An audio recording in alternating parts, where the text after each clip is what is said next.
Selamat malam, Bu. Nah, hari ini kita akan masuk kepada sesi kita selanjutnya, sesi tentang modul ajar.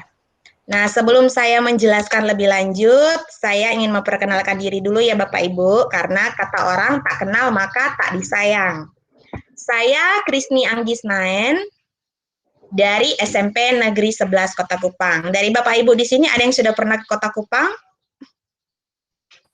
Saya belum, Bu Krisni. Belum pernah, Bu. Oh, belum. Oke. Semoga nanti ke depannya bisa liburan ke Kota Kupang ya Bapak Ibu, lihat komodo, lihat apa namanya, wisata-wisata yang lain. Ya. Baik, Bu. Iya. Oke, sip. Baik, sebelum saya lanjut, saya ingin menjelaskan tentang agenda kita hari ini. Jadi, yang pertama akan ada pembukaan, terus akan ada penjelasan pengertian tentang modul ajar, penjelasan komponen modul ajar, contoh modul ajar, dan penutup. Jadi saya harapkan Bapak Ibu bisa memperhatikan dengan baik. Boleh Bapak Ibu take notes, mengambil catatan, supaya di akhir sesi ini kalau ada kuis Bapak Ibu bisa menjawab dengan baik. Baik, kita masuk langsung saja ya Bapak Ibu, masuk tentang pengertian modul ajar. Nah, sebelum saya lanjut, saya ingin konfirmasi dulu nih, apakah slide saya berpindah Bapak Ibu? Ya, sudah cukup baik, Bu. Oke, good.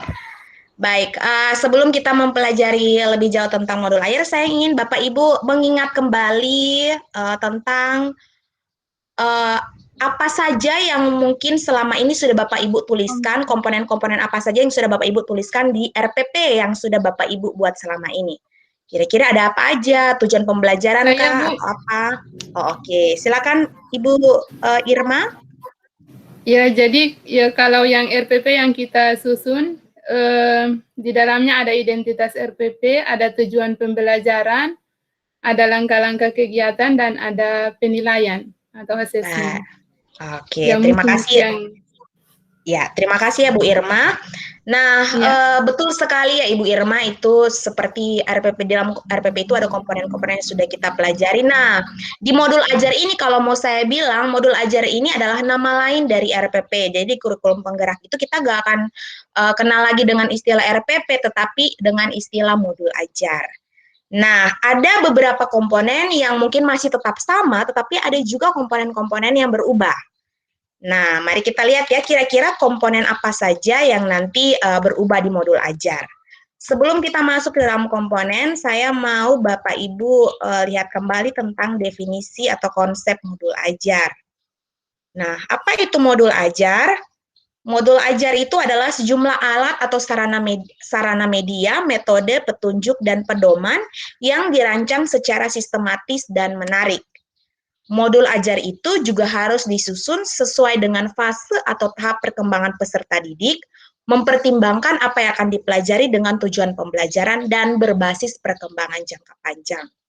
Jadi kalau mau saya gambarkan modul ajar itu, kita bisa lihat nih kayak di lingkaran yang ada di bagian kanan bawah saya ini.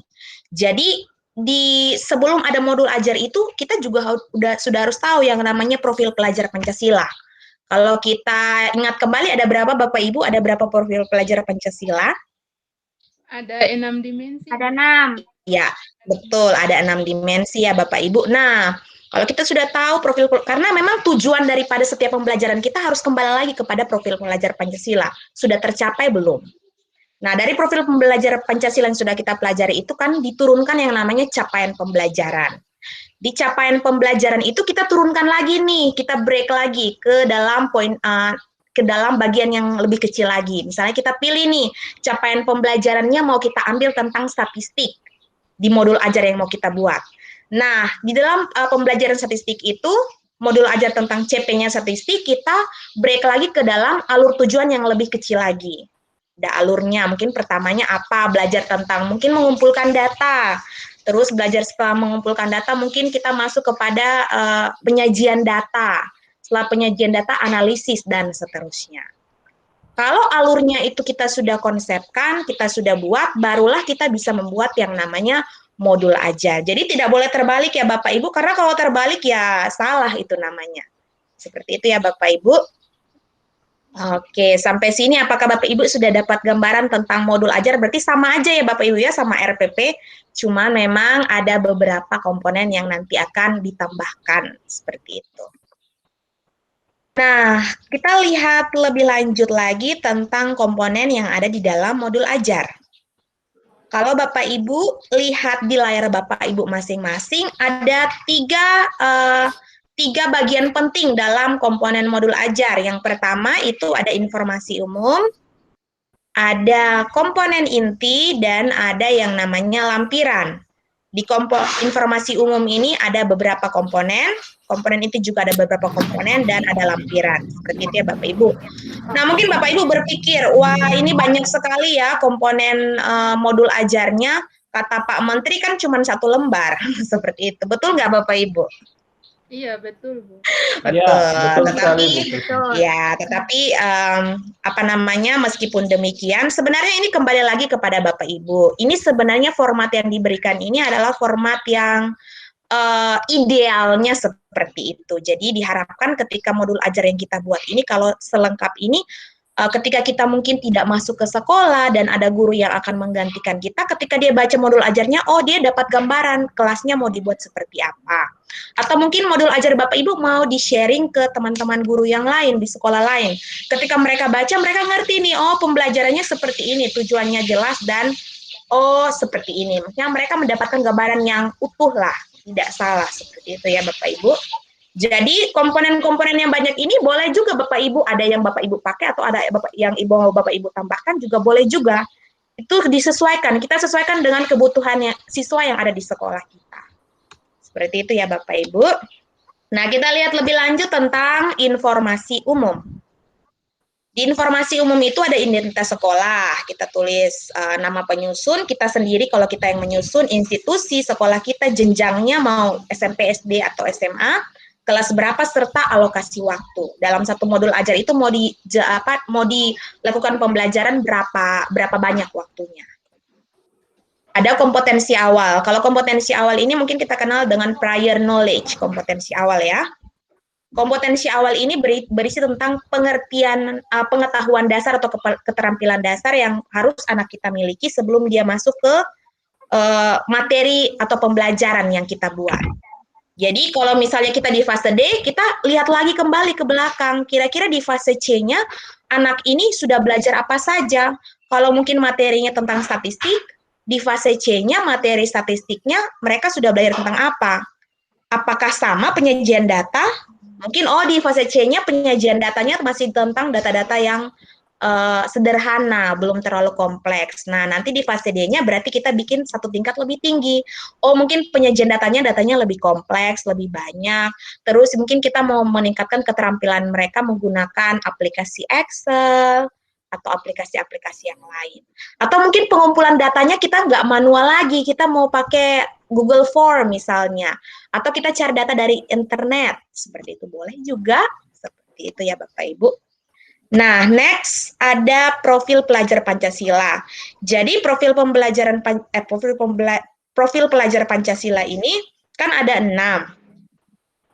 Haruskah 6-6-nya saya masukkan ke dalam modul saya? Tidak juga Bapak Ibu. Kita pilih aja, iya betul, tidak ya. Tidak. Kita mungkin pilih saja 1 atau 2 atau 3 yang sesuai dengan pembelajaran kita ya Bapak Ibu. Kalau misalnya, kalau di saya, di modul yang saya bikin, misalnya statistik, saya mungkin mau kebinekaan global, karena di situ keterampilan yang mau saya asah menggunakan Excel. Mereka mau belajar pakai Excel buat diagramnya. Atau mungkin saya mau gotong royong dimensi profil pelajar Pancasilanya, karena mereka akan ada presentasi dalam kelompok. Seperti itu ya. Jadi kita sesuaikan sama pembelajaran kita. Nah, informasi umum yang berikut ada komponen sarana prasarana. Kita tulis, mungkin kita mau pakai fasilitas atau bahan alat bahannya apa saja. Target peserta didik. Nah, ini penting ya Bapak Ibu. Jadi kita harus tentukan kira-kira modul ajar kita ini mau tujuannya itu kepada peserta didik reguler kah? atau peserta didik dengan kesulitan belajar kah, atau peserta didik dengan pencapaian tinggi kah, sehingga ketika orang menggunakan modul ajar kita, dia itu bisa sesuai dengan kebutuhan begitu peserta didiknya. Jangan sampai terlalu modul ajar yang kita buat terlalu tinggi, sedangkan dipakainya ke siswa yang reguler. Seperti itu. Next, ada model pembelajaran. Model pembelajarannya itu mungkin bisa kita tuliskan model pembelajaran tatap muka, atau PJJ daring, atau PJJ luring, ataupun mungkin blended learning. Seperti itu. Jadi jelas ya ketika orang pakai itu bisa sesuai sama konteks mereka juga atau kebutuhan mereka. Oke, sebelum saya lanjut ya Bapak Ibu, ada yang ingin bertanya? Kira-kira sampai di informasi umum ini pas? Pas, Ibu. Pas. Baik, saya lanjut ke komponen inti. Yang ada di komponen inti itu adalah yang pertama tujuan pembelajaran. Ya, seperti yang Ibu Irma bilang, kita sama juga kita menuliskan tujuan pembelajaran. Tapi Bapak Ibu harus ingat kembali ya, maksudnya ketika kita menuliskan tujuan pembelajaran itu tujuan pembelajarannya harus bisa diuji dalam assessment dan juga harus tercermin dalam pembelajaran. Jangan sampai karena kita cuma taruh tujuan pembelajarannya sebanyak ini, mungkin 5-6, tapi di assessment-nya ada tujuan pembelajaran yang tidak teruji. Nah, itu salah ya Bapak Ibu. Semua tujuan pembelajaran kita tulis harus bisa teruji di dalam assessment. Baru kita bisa tahu kira-kira tujuan pembelajaran kita tercapai atau tidak. Seperti itu. Next, yang kedua adalah pemahaman bermakna atau essential understanding. Jadi di pemahaman bermakna ini kita tuliskan kira-kira tentang informasi tentang manfaat yang akan peserta didik peroleh setelah mereka melakukan pembelajaran dalam modul kita. Contoh, kalau di saya modul ajarnya tentang statistik, saya mau essential understanding atau pemahaman bermaknanya adalah tentang, ini saya tuliskan, penyajian data dapat membantu kita untuk memahami data yang kompleks dengan lebih mudah dan terorganisir. Jadi saya harap ketika anak-anak saya belajar tentang penyajian data, mereka tahu bahwa penyajian data itu memang berguna untuk kehidupan kita. Gunanya apa ya? Data-data yang kompleks dibuat lebih mudah ke dalam diagram batang, diagram garis, sehingga ketika orang baca, orang juga paham. Dan data-data itu nggak sembarangan, nggak berceceran, tapi terorganisir. Seperti itu. Ada juga nih nanti di komponen intinya pertanyaan pemantik. Pertanyaan pemantik itu kayak pancingan lah, kita kasih pertanyaan yang memancing rasa ingin tahu mereka tentang atau ketertarikan mereka tentang pembelajaran yang mau kita buat. Kalau di modul ajar statistik, saya kasih pertanyaan pemantiknya tentang yang pertama, mengapa data-data perlu disajikan dalam bentuk diagram. Jadi anak-anak pikir, iya ya, kenapa datanya harus disajikan dalam diagram? Kenapa tidak tabel? Atau kenapa tidak dalam paragraf saja? Seperti itu. Yang kedua, bagaimana cara menyajikan data dalam bentuk diagram, dalam bentuk tabel, atau dalam bentuk dengan aplikasi Excel. Jadi mereka mulai mikir, oh nanti di sini saya mau belajar pakai bikin diagram pakai Excel. Kira-kira itu bagaimana? Jadi mereka mulai ada, kita pancing rasa ingin tahu mereka atau rasa penasaran mereka dengan pertanyaan pemantik yang kita akan ajukan dalam pembelajaran. Komponen inti yang berikut adalah kegiatan pembelajaran sama, harus urutan kegiatannya dari pembukaan sampai penutup itu harus seperti apa.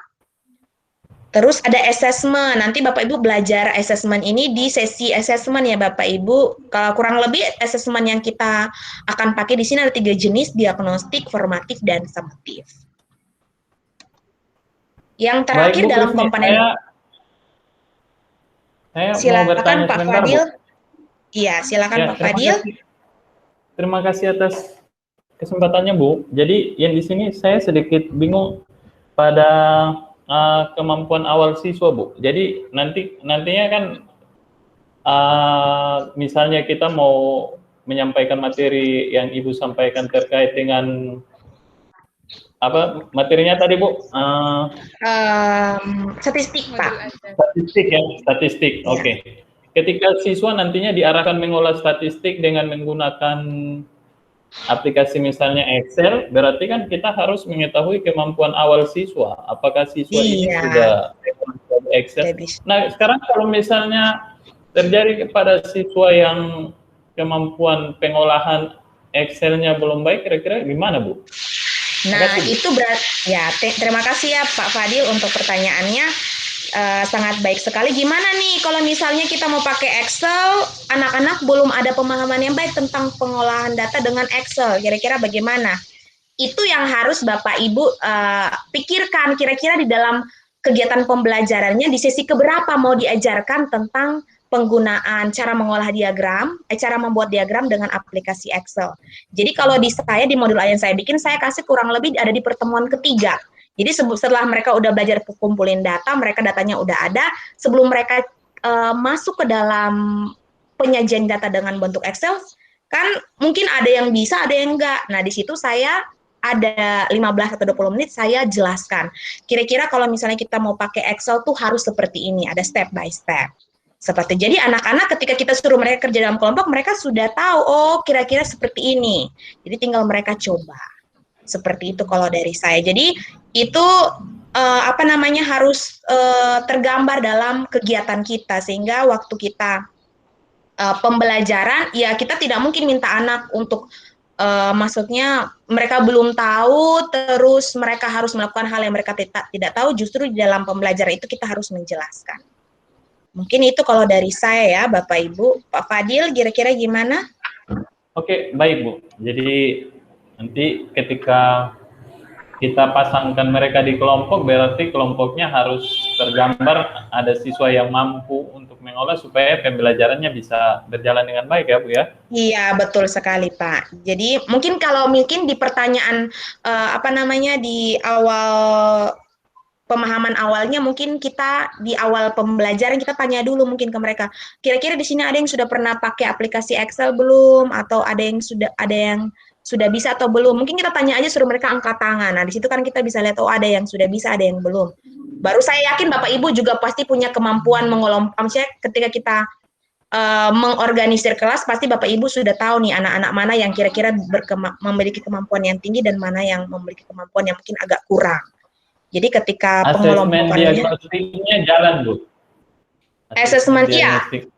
Nah, nanti Bapak Ibu bisa belajar di asesmen di materi tentang asesmen. Di diagnostik itu ada diagnostik itu mungkin ada juga bisa dengan tanya jawab untuk kita tahu kemampuan siswa atau juga bisa juga dengan paper test. Kalau mau kita tahu tentang pemahaman siswa tentang Excel, keterampilan mereka tentang Excel kan kita bisa langsung dengan diagnostiknya tanya jawab. Seperti itu. Oke, baik Bu. Dilanjutkan Bu. Baik, terima kasih ya Pak Fadil untuk pertanyaannya. Saya lanjut. Yang terakhir di komponen inti adalah pengayaan dan remedial. Seperti biasa pengayaan dan remedial yang sudah kita lakukan pada RPP kita ya. Di RPP yang selama ini kita buat sama dengan modul ajar ini. Yang terakhir, part yang terakhir adalah bagian lampiran. Di lampiran itu ada komponen LKS, lembar kerja siswa, ada komponen bahan bacaan guru dan peserta didik, itu bisa dilampirkan ya Bapak Ibu. Kira-kira ada kalau misalnya ada bacaan yang kita baca selama pembelajaran, nah itu ditampilkan di dalam modul ajar. Ada glosarium. Glosarium ini istilah-istilah yang mungkin istilah-istilah baru yang mungkin akan kita gaungkan atau kita katakan selama pembelajaran kita tuliskan di situ. Dan terakhir daftar pustaka atau referensi. Daftar pustakanya boleh berupa link internet, boleh koran, majalah, ya sama seperti yang selama ini sudah kita buat. Nah, yang ketiga di sini saya akan menunjukkan tentang contoh modul ajar yang sudah saya buat, yaitu tentang statistik. Seperti ini modul ajarnya. Saya bikin cover depannya seperti ini.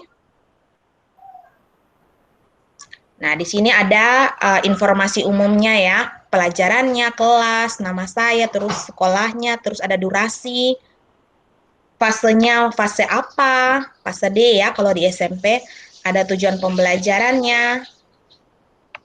Nah, ini saya bikin seperti saya kotak-kotakan karena kalau saya orangnya lebih suka kotak daripada kalau kalau ada deskripsi yang panjang saya agak kurang suka. Jadi saya senang kotak-kotakan seperti ini. Kalau Bapak Ibu sukanya bikin pakai PowerPoint silahkan, atau mungkin aplikasi lain yang Bapak Ibu suka silahkan. Ini saya bikinnya pakai Word. Ini ada metode pembelajaran, bentuk pembelajaran, dan assessment. Seperti itu. Next, di bagian komponen intinya, saya kasih deskripsi umum tentang pembelajaran saya ini. Ada catatan untuk guru juga saya masukkan di sini. Persiapannya saya masukkan di sini, serta overview aktivitas atau pertemuan selama modul ini. Jadi ada pertemuan 1, 2, 3, 4, 5, dan 6. Seperti itu. Nah, di sini saya jelaskan lebih lanjut pertemuan satunya, kegiatan awalnya seperti apa, intinya seperti apa, penutupnya seperti apa, referensi, dan lembar kegiatan. Pertemuan 2-nya juga kami sudah bahas tentang pengumpulan data. Nanti di pertemuan ketiganya kita bahas tentang penyajian data. Yang keempat, di sini anak-anak akan persiapan untuk presentasi, karena memang nanti summative-nya akan saya buat dalam bentuk presentasi kelompok. Jadi di dalam setiap pembelajaran itu sebelum mereka melakukan presentasi kelompok dalam bentuk summative presentasi kelompok, di setiap pertemuan dari mulai pertemuan 2, 3, 4 itu saya sudah mulai melakukan formatif. Nanti Bapak Ibu bisa lihat di sini formatifnya saya tidak pakai paper test, tetapi saya pakai checklist.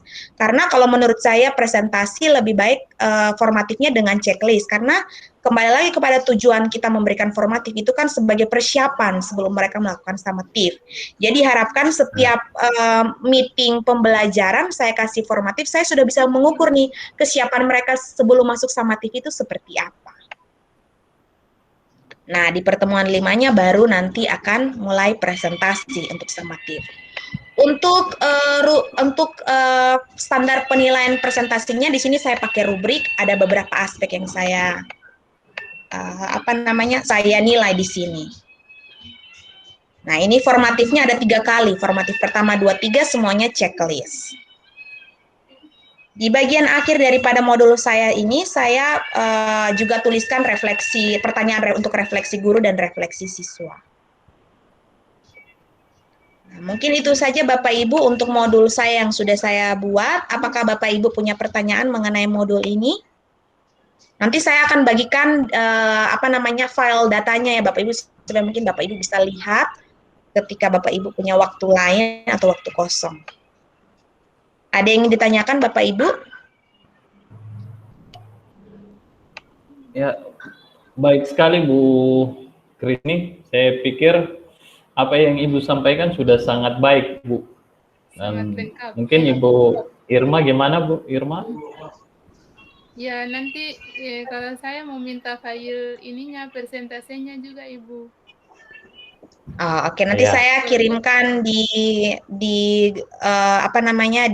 WA ya, Bu ya, grup WA kita ya.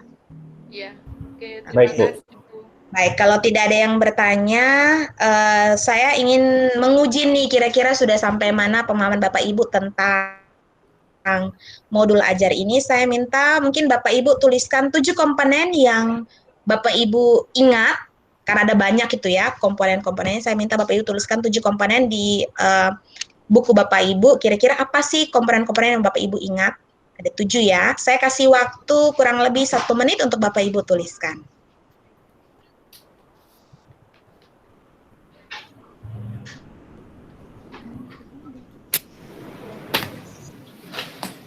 Kalau sudah, boleh Bapak Ibu infokan saya ya.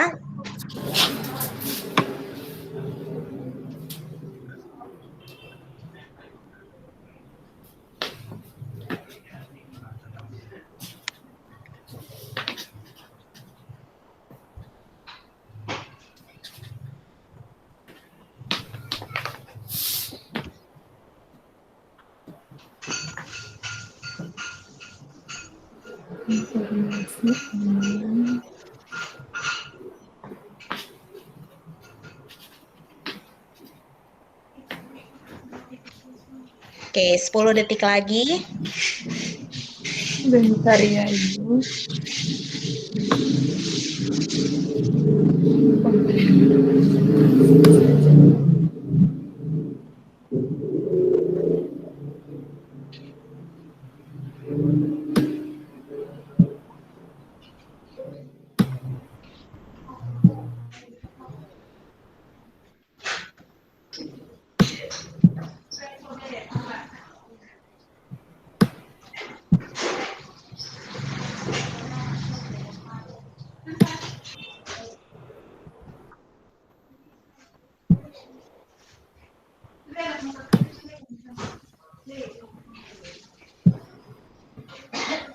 Oke, ada yang sudah Bapak Ibu?